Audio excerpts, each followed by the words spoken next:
Well, hello. I just wanted to give you a little update on my raw vegan journey, which has been going on for 14 days now. I'm just going to talk about what changes I have felt in my body or not, or how do I discern which one was from the diet or not, which is very tricky. How I felt overall, how, this kind of lifestyle change works for me. So yeah, in general, it's a little bit hard to say after 14 days that, you know, like what impact has my diet had on my health and my well-being, and what has been just my cycle. Because I started going fully raw in my luteal phase of my cycle, so that was 2 weeks ago, and then I got my period. And now in my follicular phase. So as a woman going through these hormonal cycles, and my hormones are fluctuating a lot because of my past choices, and this is something that I hope to get more into balance with a raw vegan diet as well, and also staying more strict with being off from caffeine and all that stuff, which is actually basically alongside being raw vegan, kind of like the choice that I'm making, right? Like cutting out all the foods that seemed addictive for me, and that were down the line not promoting my health at all, even though I had them in moderation. So cutting those things out completely, after 2 weeks, you don't necessarily yet see a difference, or it's hard to tell if it's my cycle or if it's just the diet's impact as well. So in my opinion, to really see if there is like actual results, I need to do this for a prolonged time, over several months, maybe even a year, to really see, hey, how is my body really responding? And then from month to month, really compare how have I been feeling each month. Maybe I should start leading a diary and just write down what happened and what went better. I don't know. Would be something. So health-wise, I cannot tell. I cannot tell if I gained or lost weight. What I can tell is that in the beginning of those 14 days, especially the first week and also a little bit into the second week, I was really trying to eat enough calories as much as I could. And that led me to overeating, in terms of my belly was just so full. Like I felt full, but I kept on eating because I felt like, okay, I was a bit scared that my hunger feelings would come back, that the satiety or the satiation feeling would not last long. I was a bit scared of getting any cravings, so I was kind of like, okay, eat enough so you don't get any cravings for unhealthy stuff.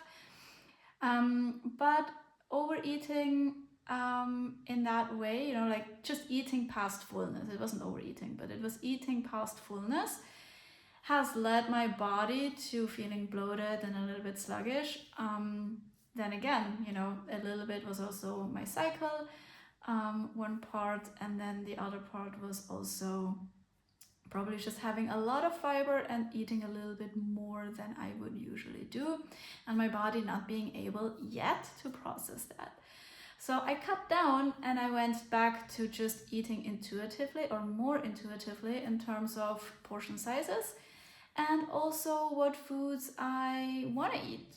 But I've always been in that camp of just eat whatever fruits and vegetables my body wants, that I'm craving, that I feel like, oh, this is appealing right now, and then I would just eat that, and this works super good.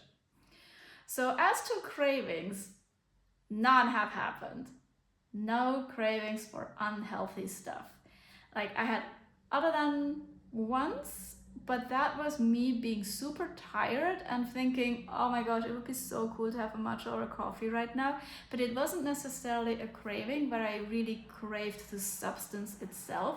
It was more kind of like me being super tired and knowing that having an adrenaline boost through caffeinated drinks would help me perform better short term. Now, I didn't give in because adrenals and all that stuff, they're really happy I'm taking a break from it. My hormones definitely are happy. So I stuck with it, and I'm really proud that I chose to do the right thing, that I chose to drink more water, maybe have some dates, get enough glucose, so that I could more or less perform even though I was tired. It was not easy without the adrenaline kick, I'm telling you that.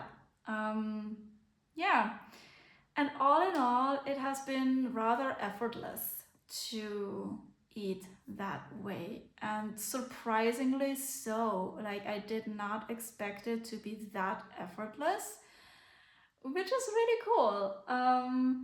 Because like for lunch, I didn't want to prepare anything, and I just grabbed some fruits that I had at home, brought it to work, ate that for lunch without any prepping. It was just a few mangoes and a few bananas, and that was it, and I ate that.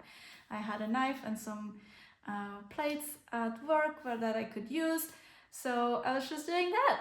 And it really, the only time I'm actually preparing food is for dinner, and even if that feels too much, I just munch on whatever. But usually in the evenings, I'm kind of like, okay, now I really want to make a cool dinner, some vegetables, salad stuff, and it's been fun to play around with, certain recipes I have, or do nori wraps, raw vegan nori wraps. So yeah, some savory stuff. So yeah, this concludes week 2 of this experiment. Going forward, I think I really want to check with portion sizes and what my body can handle, and maybe incorporate some green juices just to get enough minerals in. But other than that, I just take it day by day. And what was also very interesting, I was at a vegan potluck today, and as I am raw vegan and the others weren't, there was a lot of cooked stuff. So some brought some fruits and fruit salad. I definitely ate those, but all the other stuff I didn't, because I also don't eat fat, like oils. I don't eat any oils. I try to limit salt as much as I can, so I didn't eat also the salads or the healthier stuff that they made. But it was just like kind of like interesting to be in a setting where I was just sitting there. I was like, okay, there's like all this food, and some looked really delicious, but I was there and I was like, and it was very interesting to observe that I did not feel like I needed to eat that. I did not feel like I needed it. And I made sure, and this is one of the tricks that I really want people who go raw take to heart, is that when you're going to a gathering and you don't know how much you're gonna be able to eat over there, or you're choosing to eat over there because you want to eat raw, because that feels best, just eat beforehand. Don't go there hungry. And maybe bring some snacks. I definitely regretted not bringing some snacks for afterwards, because I ended up being hungry afterwards a little bit again. So bring snacks, have something with you, go there full, or at least somewhat full, not hungry, and then you're gonna be fine. You're totally gonna be fine. Like, just don't show up hungry. Maybe with a little bit of space in the belly to eat some stuff if they bring some delicious raw vegan stuff over there that you allow yourself to eat. Then you don't want to be too stuffed, but just don't go hungry. And there's always a little dessert stomach, right, that we can have. Yeah. Anyway. This is it from my side. I am super happy with the progress so far, meaning that it just feels so effortless, and I'm gonna keep on going. I don't know for how long. I'm just taking it one day to the next. I don't have any expectations, and honestly, I think this is the biggest lifesaver, to really not have any expectations, to allow yourself to feel good, allow yourself to, you know, eat whatever you want in terms of raw vegan, high carb, low fat, and then it's just kind of like smooth sailing because you don't have many rules and you're going with it intuitively, and that really helps. So yeah, I'm trying to do it weekly, so you get a little bit on my journey with me. So I'm curious how next video next week's gonna be and my experience as well. Until then, have a good one.